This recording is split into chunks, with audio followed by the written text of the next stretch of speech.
Hello students, कैसे हैं आप सब। मैं रुचि गुप्ता आज आपके लिए लेकर आई हूँ एक नया चैप्टर जिसका नाम है सीक्वेंस एंड सीरीज।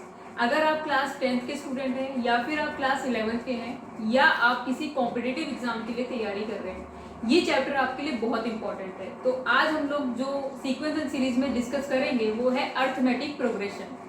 तो चलिए स्टार्ट करते हैं।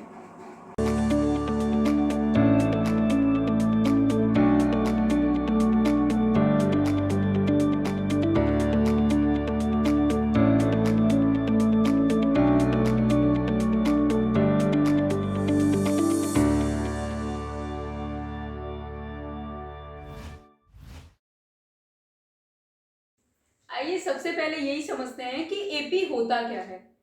It is a sequence of numbers such that their difference is constant. यानी कि ये एक ऐसा सीक्वेंस होता है, और सीक्वेंस में क्या होते हैं, नंबर्स होते हैं, ठीक है, जिसका हमें कह रहे हैं कि जो डिफरेंस आएगा, यानी कि जब इनको आप कोई भी दो टर्म्स को माइनस करोगे तो इनका जो डिफरेंस है वो एक कांस्टेंट नंबर होगा। कांस्टेंट का मतलब क्या होता है? कांस्टेंट का मतलब ऐसी चीज जो कभी चेंज ना हुई हो, यानी कि सेम रहती हो, ठीक है। अज्यूम करते हैं एक लड़की है जिसका नाम नेहा है। उसे एक शॉप में कैशियर की जॉब ऑफर की गई है with ₹8,000 per month salary plus annual increment of ₹500 in her salary. Means Neha को ₹500 हर साल बढ़ाकर दिए जाएंगे उसकी सैलरी में। तो नेहा की सैलरी फर्स्ट, सेकेंड और थर्ड ईयर में क्या होगी, चलिए आइए देखते हैं। तो नेहा की सैलरी पहले साल यानी कि फर्स्ट ईयर में नेहा की सैलरी कितनी होगी, जैसे कि हमें पता है वो होगी ₹8,000। और सेकेंड ईयर में यानी कि इसके अगले साल, दूसरे साल में नेहा की सैलरी में हमें पता है कि हर साल उसकी सैलरी में ₹500 का इंक्रीमेंट उसे मिलेगा, यानी कि ₹500 बढ़कर मिलेंगे। तो जो सेकेंड ईयर होगा या फिर दूसरा साल होगा उसमें नेहा की सैलरी कितनी हो जाएगी, हम इस 8,000 में वो ₹500 को जोड़ देंगे, यानी कि नेहा की सैलरी कितनी हो जाएगी, ₹8,500। ठीक है। अब इसके अगले साल कितनी होगी, फिर से आप ₹500 इसमें ऐड करोगे तो कितनी हो जाएगी, ₹9,000। ऐसे करते करते ये चलता जाएगा। और मान लेते हैं कि हमारे पास ये जो डाटा है नेहा की सैलरी का, वो हमारे पास तब तक का है जब नेहा की सैलरी बढ़ के ₹10,000 हो जाएगी, ₹10,000 हो जाएगी। ठीक है। तो अब ध्यान से देखिए बेटा इसे, क्या ये एक सीक्वेंस है? बिल्कुल ये एक सीक्वेंस है। पर ये जो सीक्वेंस है ये कैसा सीक्वेंस है? ये वो सीक्वेंस है जिसमें हमारा सबका कॉमन डिफरेंस सेम है। यानी कि ध्यान से देखें तो आप इसमें से इसको माइनस करोगे तो ₹500 आ रहा है, 9,000 में से 8,500 को माइनस करोगे फिर ₹500 का वो आ रहा है, यानी कि इनके बीच का डिफरेंस सेम है। जब भी कोई सीक्वेंस ऐसा होता है जिसके बीच का डिफरेंस सेम होता है तो उसको हम किसकी कैटेगरी में डालते हैं, उसको हम एपी की कैटेगरी में डालते हैं, अर्थमेटिक प्रोग्रेशन की कैटेगरी में डालते हैं। ठीक है। अब कुछ बेसिक टर्म्स हैं जो हमें पता होनी चाहिए एपी के लिए, जैसे कि ये है कि जो कोई भी एपी है उसमें हमारा जो ये फर्स्ट वाला सीक्वेंस की पहली जो चीज होती है, ये पहला जो टर्म होता है उसको हम कहते हैं फर्स्ट टर्म। इसको हम कहते हैं फर्स्ट टर्म, जिसको हम ए से भी डिनोट करते हैं। ठीक है। अब मैंने बात की आपसे ये डिफरेंस की, ये जो इनके बीच में डिफरेंस आ रहा है जो कि सेम आ रहा है, ये जो डिफरेंस होता है उसे हम कहते हैं कॉमन डिफरेंस। क्या कहते हैं हम इसको? Common difference. कॉमन डिफरेंस जिसको आप डी से भी डिनोट करते हैं। ठीक है। तो हमने बात किया ये जो सीक्वेंस है हमारा, इसमें जो पहली जो टर्म है वो फर्स्ट टर्म है, इनके बीच का जो इनका बीच का जो डिफरेंस है वो हमारा कॉमन डिफरेंस है। ठीक है। तो एपी की फॉर्म कैसी होती है मैं आपको एक थोड़ा सा समझा देती हूँ कि जो एपी कोई भी एपी है वो किस फॉर्म में होती है। वो इस फॉर्म में होती है, ऐसे ऐसे फर्स्ट टर्म लिखी होती है उसको हम लिखते हैं A1, सेकेंड टर्म होती है उसको लिखते हैं A2, ऐसी थर्ड टर्म A3, ऐसे करके करके हम मानते हैं कि ये जो टर्म्स हैं वो एन तक जा रही है, एन टर्म्स है तो हम मान लेते हैं कि वो जाएगी आपकी एन तक। अब ये जो एन है ये एन क्या होता है, इसको हम लोग कहते हैं nth टर्म, nth टर्म कहते हैं, और इसको हम लास्ट टर्म भी कभी कभी कहते हैं, लास्ट टर्म। ये एन से भी डिनोट होता है और इसको आप एल से भी डिनोट करते हैं, एल मतलब लास्ट टर्म। ठीक है। तो यहाँ पे अगर हम नेहा वाले एग्जाम्पल पर आए तो ये ₹10,000 ये है क्या हमारा, ये भी तो हमारा एन ही तो हुआ, यानी कि लास्ट टर्म हुई। ठीक है। अब हमारा जो एपी में है, एपी में हमारा एक फॉर्मूला होता है टर्म्स को निकालने का। फॉर्मूला क्या होता है? हमारा फॉर्मूला होता है an is equal to a plus n-1d। ये हमारा एपी में कोई भी टर्म निकालने का फॉर्मूला होता है, an is equal to a plus n-1d। इसमें हमारा ये जो an है ये मैं आपको बता चुकी हूँ, ये nth टर्म या फिर लास्ट टर्म है। इसमें जो a है वो हमें पता है ये फर्स्ट टर्म है, d तो हमें पता है कॉमन डिफरेंस है, और n मतलब होता है बेटा नंबर ऑफ टर्म्स, कितनी टर्म्स है आपकी। हो सकता है ये टर्म 6 है, 7 है, 8 है, जो भी होगा वो हम n की जगह पर पुट कर देंगे, ठीक है। आइए इससे रिलेटेड कुछ क्वेश्चन समझते हैं, उससे हमें और अच्छे समझ में आएगी कि एपी का कंसेप्ट को कैसे यूज किया जाता है और इसमें क्या क्या चीजें होती है। फर्स्ट क्वेश्चन है हमारा, हमें कह रहे हैं in an arithmetic progression if a is equal to 28, d is equal to -4, n is equal to 7, तो फाइंड करना है हमें an, फाइंड करो an को। तो सिंपल सी चीज है, वही हमने इसमें हम बहुत आसानी से इसको निकाल सकते हैं, क्योंकि मैंने आपको an का फॉर्मूला तो बताया ही था। सिंपल से हमें फॉर्मूले में सारी वैल्यूज पुट करनी है। तो देखो फॉर्मूला क्या था, फॉर्मूला था an is equal to a plus n-1 d। अब a n is equal to a की जगह पर आप डाल दोगे 28, जो जो इनकी वैल्यू है, प्लस एन की जगह पर आ गया 7, 7 -1, डी की जगह पर आ गया -4, यानी कि आ गया 28 प्लस 7 -1 यानी कि 6 इंटू -4, ये आ गया 28, 6 4 से 24 और प्लस माइनस माइनस माइनस का 24 आ गया, और 28 में से 24 माइनस करेंगे तो कितना आ गया 4। तो ये हमारा आ गया इसमें ए एन की वैल्यू 4। सिंपल सा क्वेश्चन है। अब क्या होता है, कभी कभी हमें ऐसे बोलते हैं कि भाई A3 निकालो, A6 निकालो या A9 निकालो, इस तरीके से हमें बोलते हैं, या A9 हो सकता है, 10 हो सकता है, कोई भी आपसे ऐसे टर्म पूछेंगे। तो A3 का मतलब क्या है, थर्ड टर्म, A6 का मतलब सिक्स्थ टर्म। तो जब भी ऐसे टर्म आपसे पूछते हैं तो आप उसको देखो कैसे लिखोगे। मैं आपको थोड़ा सा ये भी बता देती हूँ कि जैसे कि आपको दिया है A3 निकालने को, तो A3 को आप कैसे लिख सकते हो, इस फॉर्मूले के अकॉर्डिंग, ये जो फॉर्मूला हमने सीखा है इसके अकॉर्डिंग हम कैसे लिख सकते हैं इसको। हम इसको ऐसे ऐसे लिखेंगे, A3 is equal to A plus 3 -1 d, यानी कि a प्लस 2d। A6 निकालना है, A6 को भी ऐसे लिख सकते हैं, a प्लस 6 -1 d, यानी कि a प्लस 5d। A9 निकालना है, सेम ऐसे निकाल सकते हैं, हम इसको लिख सकते हैं a प्लस 9 -1 d, यानी कि a प्लस 8d। जो टर्म यहाँ पर आ रही है, जो नंबर यहाँ पे है उससे एक कम, 9 है तो 8, 6 है तो 5, 3 है तो 2, आप समझ रहे हो। तो इस तरीके से आप इनकी टर्म्स को आराम से निकाल सकते हो। कोई भी टर्म निकालने के लिए, या कोई भी आपको जैसे कि एपी बनाने का क्वेश्चन भी आ जाए, तो आपको ध्यान रखना है कि अगर कोई भी टर्म निकालनी है तो आपको दो चीजें चाहिए, आपको ए चाहिए, फर्स्ट टर्म चाहिए, और आपको डी चाहिए, यानी कि कॉमन डिफरेंस की जरूरत है। तो आप कोई भी टर्म निकाल सकते हो, आपसे कोई भी टर्म पूछ सकते हैं, A50 पूछे, कोई भी टर्म पूछे, तो आप आराम से इसको निकाल सकते हो, सिर्फ आपको ए और डी की जरूरत है। ठीक है, आई होप बेटा ये आपको क्लियर होगा। चलो अब नेक्स्ट क्वेश्चन पे चलते हैं, ये बहुत आसान सा क्वेश्चन था। अब नेक्स्ट क्वेश्चन पे चलते हैं, सेकंड क्वेश्चन, ये देखो, ये वाला क्वेश्चन करते हैं। तो सेकंड क्वेश्चन में हमें कह रहे हैं if 7th and 13th term of an AP is 34 and 64 respectively, then find the 18th term. आपको अब इसमें क्या है कि पहले वाला क्वेश्चन तो हमारा काफी आसान था, हमें उसमें ए एन डी सब दे रखा था, बस ए एन पूछ रहे थे। अब यहाँ पे इन्होंने क्या किया है, हमें 7th और 13th टर्म दी है, और उसी से हमें पूछ रहे हैं कि उसी की हेल्प से आप फाइंड करो 18th टर्म को। ठीक है, थोड़ा सा मुश्किल लग रहा होगा पर बहुत आसान क्वेश्चन है। देखो आपको जो दे रखा है आप उसी से आंसर निकाल पाओगे बहुत आराम से। A7 बोल रहे हैं, 7th टर्म, यानी कि A7 की बात कर रहे हैं। A7 हमें दे रखा है 34, सेम A13 हमें दे रखा है, कितना है 64 दे रखा है।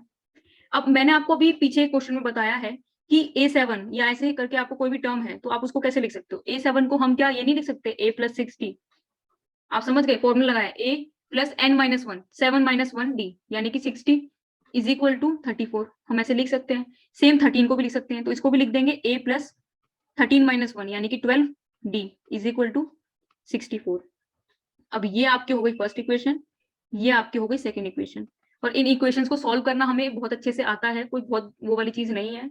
अब आपको क्या करना है, बस इन दोनों इक्वेशन को सब्ट्रैक्ट कर देते हैं हम लोग।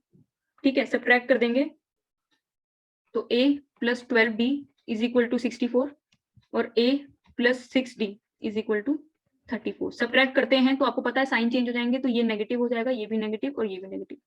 तो a से a कैंसिल, आप 12 में से 6 माइनस करोगे, आपका यहाँ पर आ जाएगा 6d, और 64 में से 34 माइनस करेंगे तो आ गया हमारा 30।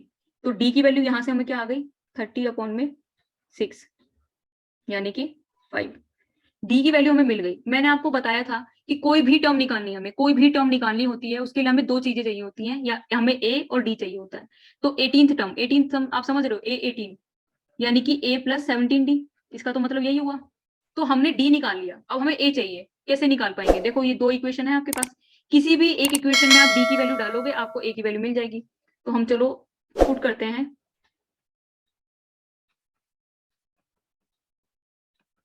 डी की वैल्यू को फर्स्ट इक्वेशन में पुट करते हैं। तो ये आ जाएगा आपके पास a प्लस 6, डी की जगह पर आ गया 5 इज इक्वल टू 34, यानी कि a plus 6 5 30 is equal to 34, a is equal to 34 minus 30, यानी कि आपकी a की वैल्यू कितनी आ गई? 4। आपके पास अब a की वैल्यू भी है, आपके पास अब d की वैल्यू भी है, आप आराम से a18 नहीं निकाल सकते? बहुत आराम से निकाल सकते हैं हम लोग, a18 बहुत इजीली निकाल सकते हैं हम लोग।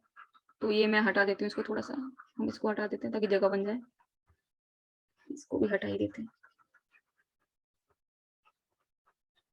चलिए, तो अब हमें a18 निकालना था, तो a18 is equal to a plus 17 d हो जाएगा, और a18 is equal to a की वैल्यू आ गई आपकी 4 प्लस 17 इंटू डी आपके पास है 5, यानी कि a18 is equal to 4 plus और 17 इंटू 5, यानी कि हमारे पास आ गया ये कितना? 85, यानी कि ये आपके पास आ गया 89। a18 की वैल्यू हमारे पास आ गई 89। बहुत सिंपल है।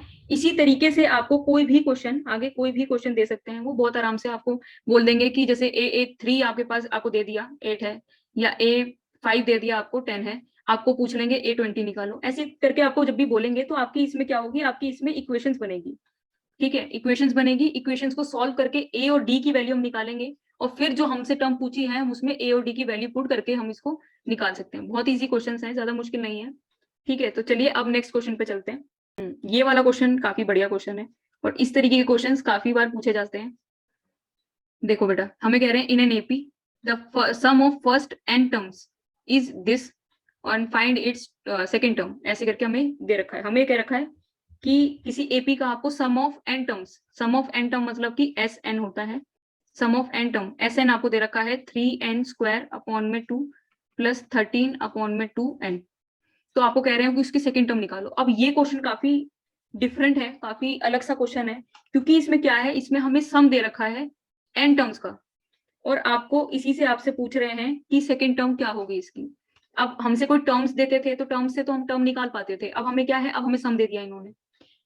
वैसे मैं आपको एक चीज थोड़ा सा याद करा देती हूँ कि एस एन का फॉर्मूला अगर आपको पता है, एस एन का फॉर्मूला भी होता है हमारा, एस एन का फॉर्मूला होता है एन अपॉन में 2a प्लस एन माइनस 1 डी। और एस एन के क्वेश्चंस काफी सिंपल होते हैं, इसलिए मैंने एस एन के क्वेश्चंस आपको नहीं करवाए। ये वाला जो क्वेश्चन है थोड़ा सा समझने वाला क्वेश्चन है, क्योंकि इसमें एन टर्म्स का सम दे रखा है और सेकंड टर्म इससे निकालनी है हमें। तो इन तरह के क्वेश्चंस के लिए क्या हमारा तरीका होता है, देखो बहुत सिंपल है। आप क्या करोगे, एस एन दे रखा है, आप S1 निकालोगे। S1 का मतलब क्या है कि n की जगह पर आप 1 पुट करोगे, S1 का मतलब यही है, n की जगह पर आप क्या करोगे, 1 पुट करोगे। तो जहां जहां n है वहां वहां 1 पुट कर दो।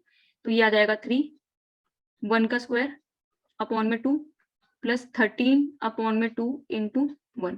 हालांकि हमें पता है वो 1 ही मतलब 13/2 हो जाना, पर फिर भी लिखना तो खैर जरूरी है, इसलिए लिख लेते हैं। हाँ, तो ये हमारा हो गया 3, 1 का स्क्वायर आपको पता है 1 ही हो जाएगा, यानी कि 3 हो गया 3/2 प्लस 13/2। अब हम इसका एलसीएम लेंगे तो एलसीएम 2 ही आ जाएगा, और ये हमारा बन जाएगा 13 प्लस 3 16, और ये हो गया आपका 8। तो S1 आपका आ गया 8। सेम ऐसे ही आप क्या करोगे, S2 निकालोगे। S2 मतलब जहां जहां n है वहां वहां 2 डाल दोगे।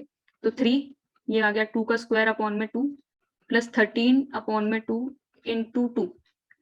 ठीक है, तो S2 is equal to 3 into 2 का स्क्वायर हो गया 4 अपॉन में 2 प्लस ये तो कैंसिल 13, और ये भी आपका कट ही रहा है। तो ये आ गया 3 2 6 प्लस 13 S2, यानी कि आ गया आपका 19। S2 हमारे पास आ गया 19। अब हमने क्या किया, हमने S1 और S2 निकाल दिया। ठीक है, S1 मतलब कि एक टर्म का सम, अगर कोई एक ही टर्म है आपके पास तो उसका सम क्या होगा, वो वही होगा। मतलब समझने वाली बात ये है कि जो S1 आया है ना आपका, वो ही आपका A1 होता है, वो ही आपकी फर्स्ट टर्म होती है। जब आपके पास एक ही टर्म है और उसका आप सम करोगे तो वही आएगा ना। तो S1 और A1 तो हमारा बराबर होता है, पर यहाँ पे हमसे पूछ रहे हैं सेकंड टर्म, कि भाई इसकी सेकंड टर्म क्या होगी। तो सेकंड टर्म निकालने के लिए यानी कि A2 के लिए आप क्या करोगे, आप S2 में से S1 को माइनस कर दोगे। A2 निकालने के लिए हम लोग क्या करेंगे, S2 में से सम ऑफ टू टर्म में से एक टर्म का सम जो है माइनस कर देंगे, S2 माइनस S1 कर देंगे। यानी कि यहाँ पे S2 है आपका 19 माइनस S1 है आपका 8, ये आपका A2। तो सेकेंड टर्म कितनी आ गई हमारी, 19 माइनस 8 यानी कि 11। सेम इसी तरीके से अगर आपको कोई भी टर्म मतलब कोई भी सम ऑफ n टर्म्स दे दें, कोई भी दे दें और आपको टर्म निकालने के लिए बोले तो आप बहुत आसानी से निकाल सकते हो। ठीक है, यहाँ पे हमें सेकंड टर्म बोला था तो हमने इसलिए S1 और S2 निकाला।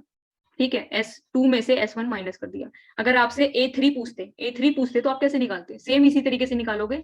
S3 निकालना, S3 में से S2 को माइनस कर देना, यानी कि जो टर्म आपको निकालनी है उसका सम में से एक पहले वाली टर्म को माइनस कर दो। ये तरीका होता है हमारा टर्म निकालने का, जब हमें सम गिवन होता है और सम भी n टर्म्स का गिवन होता है, तब के लिए हमारा ये तरीका होता है करने का। ठीक है बेटा, तो स्टूडेंट्स इस वीडियो के लिए इतना ही। अगर ये वीडियो आपके लिए हेल्पफुल हुई हो तो please like, share and subscribe ज़रूर करें हमारे चैनल को। Thank you so much.